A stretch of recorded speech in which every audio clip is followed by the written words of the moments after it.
Hi, I'm Amy, and this video is all about how I found, bought, and organized all of the books for my Year 1 Charlotte Mason homeschool.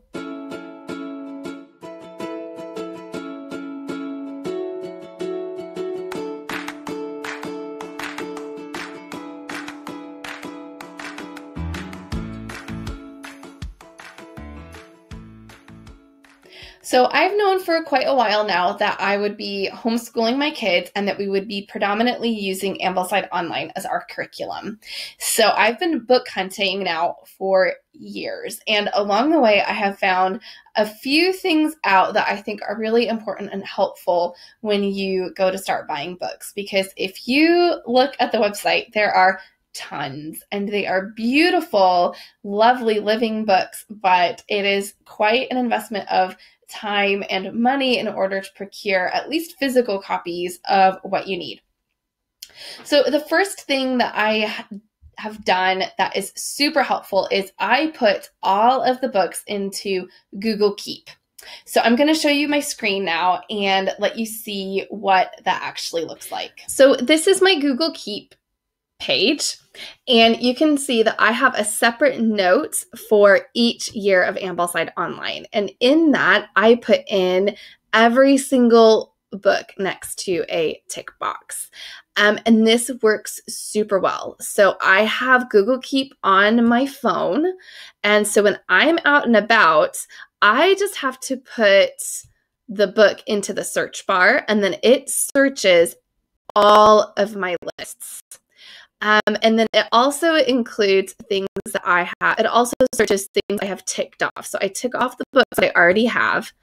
And then I can actually see really easily whether or not I need to buy a book or not.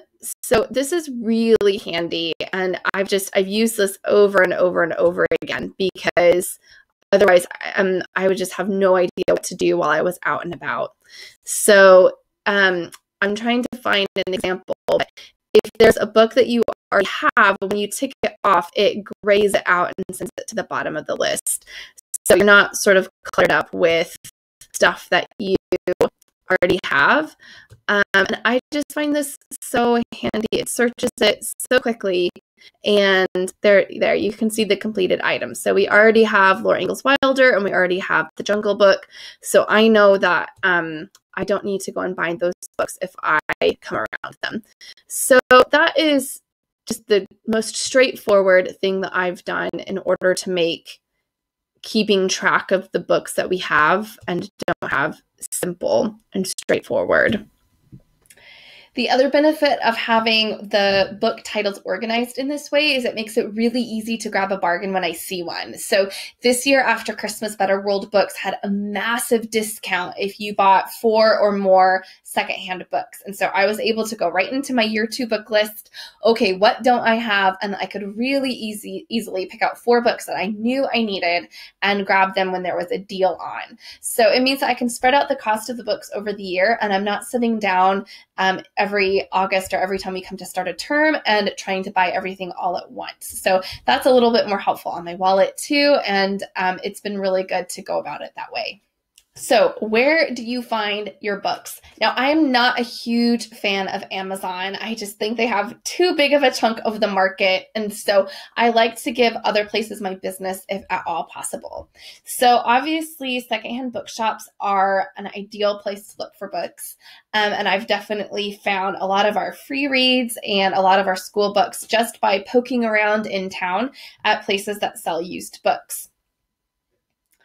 But if I'm looking for something specific and I don't think I'm going to find it in town, which usually happens with a lot of the American titles on the AO list, I will usually search Abe Books very first. So you can go in and you can search by ISBN number, or you can look up by title and author, and it will come up and sort in order of least expensive to most expensive. And I will buy a lot of books through Abe Books. I also like other Amazon alternatives like Better World Books or Thrift Books. Those are great options, although Abe Books will search for them because they are in the system. So Abe Books is a good place to start if you want to just look at everything all at once. So sometimes I can't find a secondhand copy of a book, and when that's the case, I have a few places to go. The first place I look usually is Living Book Press. They are a publishing company that is putting a lot of Ambleside Online, Charlotte Mason books into print, and they are beautiful and high quality, and I've been so pleased with everything that they have sent me so far. These books are in the public domain, which means that a lot of people are reprinting them and hoping to just make a little bit of money by printing books in the public domain. But you have to be really careful, and a lot of times it's better to go with a company like Living Book Press because you know that it's good quality, because you can get really caught out. So, for example, this is my copy of the Burgess Bird book from Living Book Press, and this is the copy that I bought first. Of the Burgess Bird book. And you can tell that it's just, it's not as nice. The back cover just doesn't look very professional, but the truth really comes out when you open it up. And I don't know if you'll be able to see this, but everything is center justified. So instead of being left justified like a normal book, it's all centered. All of the page numbers are in Roman numerals. Super handy. The formatting on the chapter title and the chapter number is exactly the same as all of the rest of the text. So be really careful when you buy reprints, because it's just so easy to get caught out with really rubbish copies that you just can't read from. And I ultimately decided that I just couldn't read from this, and I ended up going and buying the book from Living Book Press because it was just so much nicer. And you can see really quickly that I got the color edition, so there's color plates in it, which are gorgeous. Let's see one. You can see there are proper page numbers, there's formatting along the top, all of the chapters look different and start on the right page. Like, this is what a book is meant to be. So it's worth looking for that and buying that. Now, I do recommend, if at all possible, to buy directly from their website. They get so much more of the profit than if you buy through Amazon or through another website. So go straight to Living Book Press, or if it's another publisher like Beautiful Feet Books, buy directly from them. I know for me personally, I'm usually buying enough at one time that I can make up for free shipping. And then really you're no worse off than if you buy through Amazon, and the publisher is able to reap a much greater profit, which is really good to know. The other way that you can avoid rubbish reprints of public domain books is by starting to look for publishers that you like, which I'm starting to find out too. So one publisher that I'm really enjoying right now, which is, it's not the little guy, which is the big guy, is Everyman's Library Children's Classics. So these are beautiful. So hardback copies, they have some color illustrations in there. The print is just a really good size, really nice cream pages. These are lovely to read from. You get the little ribbon bookmark. And you've got kind of the gold gilt on the back. And these are they're just really pretty. And obviously they are more expensive. So one thing I will do is I will find the ISBN for this version and put that into AbeBooks and look for a secondhand copy. Because it's high quality, you can usually trust that a secondhand copy is still going to be in pretty good condition.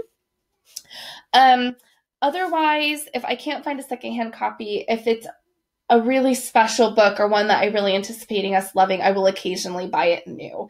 And that's a special occasion, but Pinocchio is a book mentioned in Tending the Heart of Virtue. And so I really had a good feeling about this one, and I wanted a really nice keepsake version that I could read with my kids and then hand it down eventually. So this is just a really nice publisher if you're wanting something really special, or if you have a special affinity with a certain book, or wanting to gift something to your children. That's really nice. So that's something to keep out for. Everyman's Library, even if it's not their children's classics, tend to be really nice. So again, if you can find the ISBN for that version, you can search for that used and know that you're going to come up. You know what you're buying then when you buy that particular version.